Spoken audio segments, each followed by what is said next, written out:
కంకులు అక్కడ చాలా చౌకగా అమ్ముతారు ఆంధ్రాలో. అయితే మనకి చిన్న చిన్న కంకులు, లేత కంకులు 30 రూపాయల ప్యాకెట్ చొప్పున ఆ ప్యాకెట్లో ఒక 6 ఉంటాయన్నమాట. అలా ఒక 2-3 ప్యాకెట్లు కొనుక్కొచ్చాము.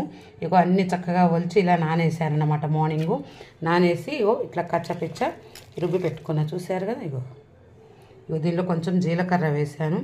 జీలకర్రలో ఈ పిండి వేసి ఇదిగోండి కొన్ని ఉల్లిపాయలు,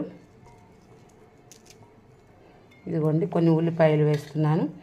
కొన్ని ఉల్లిపాయలు వేసి జీలకర్ర, కొద్దిగా ఉప్పు వేసి చక్కగా గారెలు చేస్తాను అన్నమాట. ఇగో చూసారుగా, ఉప్పు వేసాను, జీలకర్ర వేసాను.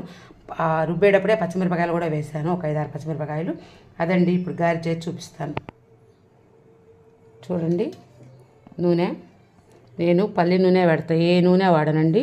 విజయ వాళ్ళది పల్లి నూనె వాడతాను. చూసారు కదా, ఇలా నూనె కాగానే వడలు వేస్తాం. చూసారు కదా గారెలు ఎంత చక్కగా. దీనికి చిల్లు పెట్టాల్సిన పని ఉండదండి. మినపగారెలకి వాటికైతే అవసరం, కానీ వీటికి ఇలా వేసేసుకోవచ్చు. చూసారు కదా, కొంచెం కలర్ మారంగానే తీసేసుకోవటమేనండి. చక్కగా కరకరలాడుతూ కొద్దిగా మనం రుబ్బేటప్పుడు కొద్దిగా బియ్యం కానీ, లేకపోతే నానేసేటప్పుడు లేకపోతే కొద్దిగా బియ్యం పిండి కానీ కలిపామంటే మాత్రం మంచి క్రిస్పీగా చాలా చక్కగా వస్తాయి. మంచి కాల్షియము, మంచి ఫైబర్ అండి. ముఖ్యంగా ఏంటంటే దీనిలో ఫైబర్ ఉంటుంది. షుగర్ పేషెంట్లు వాళ్ళు ఫైబర్తో కూడిన ఫుడ్ తినాలన్నమాట. ఇలా ఉడకబెట్టుకొని తినచ్చు, ఇలా గారెలో చేసుకొని తినచ్చు, ఏదైనా చేసుకోవాలి. మొక్కజొన్నతోటి చాలా మంచి ప్రోటీన్స్, విటమిన్స్ అన్నీ ఉంటాయండి దీనిలో.